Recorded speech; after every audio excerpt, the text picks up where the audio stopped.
नमस्कार मेरे प्यारे दोस्तों, आपके अपने YouTube channel innovation wifi study में आपका स्वागत है। Welcome to innovation wifi study. तो कैसे हैं आप? बढ़िया होंगे और आपकी तैयारी भी बढ़िया चल रही होगी। चलिए, बहुत बढ़िया। सभी दोस्तों को मेरा नमस्कार, सभी दोस्तों को राम राम, सभी दोस्तों को गुड मॉर्निंग।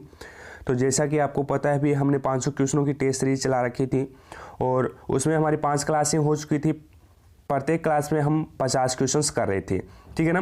तो आज मैं आपके लिए बार बार जो रिपीट होने वाले क्वेश्चंस हैं, जेट, आईसीआर और बीएचयू, इन तीनों एग्जामों में बार बार जो क्वेश्चन पूछे जाते हैं वो क्वेश्चंस मैं आपके लिए लेके आया हूँ, ठीक है ना। बायोलॉजी के 20 क्वेश्चन हैं, 20 क्वेश्चन हम करने वाले हैं आज की क्लास में।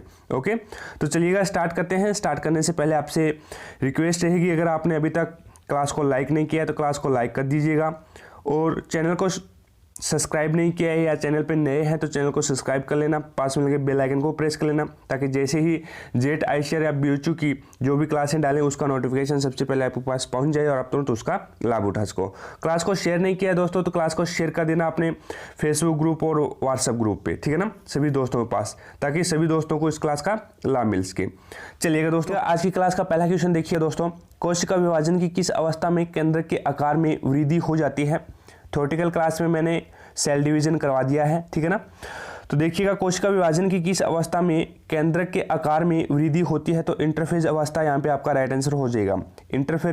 इंटरफेज अवस्था में केंद्र के आकार में वृद्धि होती है, ठीक है ना।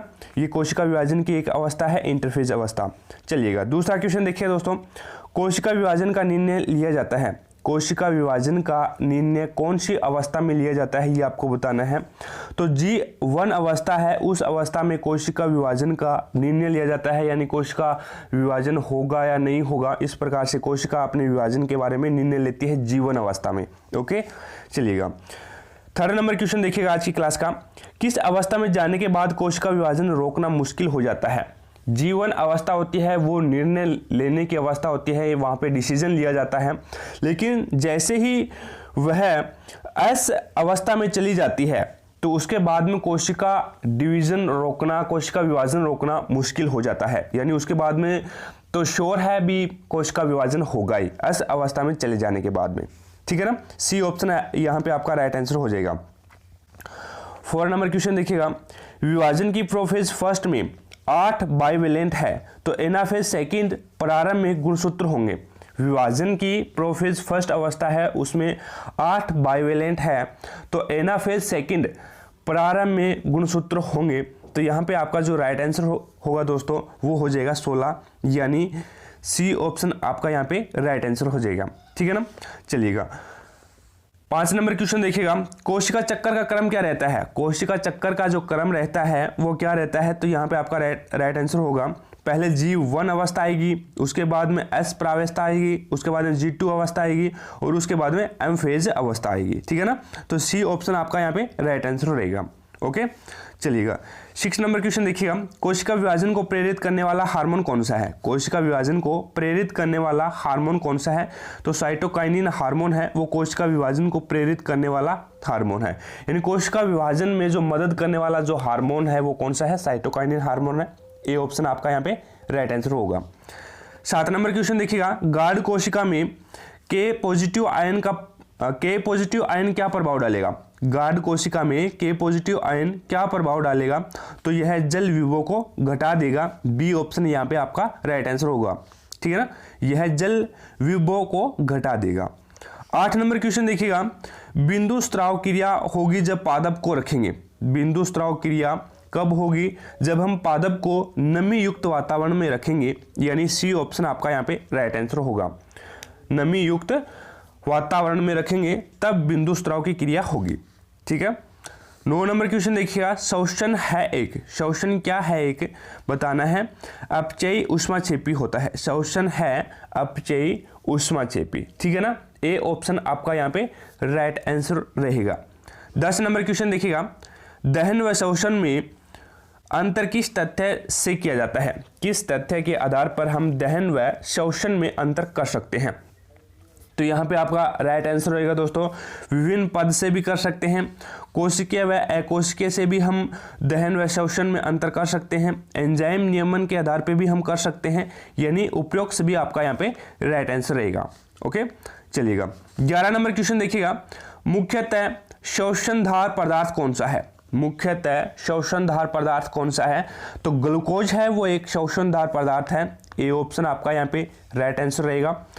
12 नंबर क्वेश्चन देखिएगा, RQ प्रदर्शित करता है, RQ प्रदर्शित करता है तो क्रियाधार पदार्थ की प्रवृत्ति को प्रदर्शित करता है RQ, ठीक है ना। RQ प्रदर्शित करता है तो क्रियाधार पदार्थ की प्रवृत्ति को RQ रिप्रेजेंट करता है। सी ऑप्शन आपका यहाँ पे राइट आंसर रहेगा। 13 नंबर क्वेश्चन देखिएगा, श्वसन शुरू करने के लिए एक जीवित कोशिका को आवश्यकता होती है। श्वसन शुरू करने के लिए एक जीवित कोशिका को ग्लूकोज प्लस ATP की आवश्यकता होती है, यानी डी ऑप्शन आपका यहाँ पे राइट आंसर रहेगा, ठीक है ना। ग्लूकोज प्लस ATP की आवश्यकता होती है एक कोशिका को श्वसन शुरू करने के लिए। चलिएगा 14 नंबर क्वेश्चन देखिएगा, ग्लाइकोसिस चक्कर में कितने ATP की आवश्यकता होती है? ग्लाइकोसिस चक्कर होता है उसमें कितने ATP की आवश्यकता होती है? तो 2 ATP की आवश्यकता होती है, यानी ए ऑप्शन आपका यहाँ पे राइट आंसर रहेगा, ठीक है। 15 नंबर क्वेश्चन देखिएगा, ग्लाइकोलाइसिस संपन्न होता है, ग्लाइकोलाइसिस संपन्न होता है मांसपेशियों में होता है, ये भी सही है, मांसपेशियों में होता है। अवायवीय श्वसन में भी ग्लाइकोसिस संपन्न होता है, प्रोकैरियोटिक कोशिका में भी होता है। यहाँ पे आपका राइट आंसर रहेगा उपरोक्त सभी, ठीक है ना। मांसपेशियों में, अवायवीय श्वसन में, प्रोकैरियोटिक कोशिका में। तो ग्लाइकोलाइसिस संपन्न होता है वो सभी में संपन्न होता है, उपरोक्त सभी आपका यहाँ पे राइट आंसर रहेगा। 16 नंबर क्वेश्चन देखिएगा, क्रेबस चक्कर में एक चक्कर से प्राप्त होता है, क्रेबस चक्कर के एक चक्कर में प्राप्त होते हैं ये ऊर्जा के विभिन्न पदार्थ है, ऊर्जा के, ठीक है ना। तो यहाँ पे जो आपका राइट आंसर रहेगा वो रहेगा 1F, यानी बी ऑप्शन आपका यहाँ पे राइट आंसर रहेगा। 1F ADH2 3N ADH और 1 ATP, ये ऊर्जा के अणु हैं, ठीक है ना। ऊर्जा क्रेब्स चक्कर में इस प्रकार से एक चक्कर में प्राप्त होते हैं, ठीक है। बी ऑप्शन आपका यहाँ पे राइट आंसर रहेगा। 17 नंबर क्वेश्चन देखिएगा, एसिटाइल किसके साथ मिलकर 6 कार्बन वाला उत्पाद बनाता है? एसिटाइल किसके साथ मिलकर 6 कार्बन वाला उत्पाद बनाता है? तो यहाँ पे ऑक्सेलो एसिटिक अम्ल से मिलकर 6 कार्बन वाला उत्पाद बनाता है। डी ऑप्शन आपका यहाँ पे राइट आंसर रहेगा, ओके। 18 नंबर क्वेश्चन देखिएगा, लैक्टिक अम्ल की प्राप्ति होती है, तो लैक्टिक अम्ल की जो प्राप्ति होती है वो किण्वन से होती है। ए ऑप्शन आपका यहाँ पे राइट आंसर रहेगा। 19 नंबर क्वेश्चन देखिएगा, पाश्चर प्रभाव है, पाश्चर प्रभाव है, तो यहाँ पे आपका राइट आंसर रहेगा बी, O2 की यानी ऑक्सीजन के कारण एल्कोहल उत्पाद रोकना, ऑक्सीजन के कारण एल्कोहल उत्पाद रोकना। बी ऑप्शन आपका यहाँ पे राइट आंसर रहेगा, ओके। चलिएगा 20 नंबर क्वेश्चन, आज की क्लास का लास्ट क्वेश्चन, मसलोद्भिद का PQ है, मसलोद्भिद का PQ बताना है, तो यहाँ पे 0 होता है। बी ऑप्शन आपका यहाँ पे राइट आंसर रहेगा 0, ठीक है ना। रही बात PDF की, तो दोस्तों मैं PDF फाइल है वो डिस्क्रिप्शन बॉक्स में उसका लिंक दे दूंगा, वहाँ से आप PDF फाइल भी डाउनलोड कर सकते हैं। क्लास अच्छी लगी है तो लाइक करना दोस्तों, ज़्यादा से ज़्यादा शेयर करना अपने दोस्तों के पास, जितने भी आपके पास व्हाट्सअप ग्रुप है, फेसबुक ग्रुप है, उन सभी पे क्लास को शेयर कर देना, ठीक है ना। और चैनल पे नए हैं तो चैनल को सब्सक्राइब कर लेना, पास में लगे बेल आइकन को प्रेस कर लेना, ताकि जैसे ही जेट ICAR और BHU की क्लासें डालें उसका नोटिफिकेशन सबसे पहले आपके पास पहुंच जाए और आप तुरंत उसका लाभ उठा सको, ओके। आज की क्लास में इतना ही, मिलते हैं नेक्स्ट क्लास में, तब तक जय हिंद, जय भारत।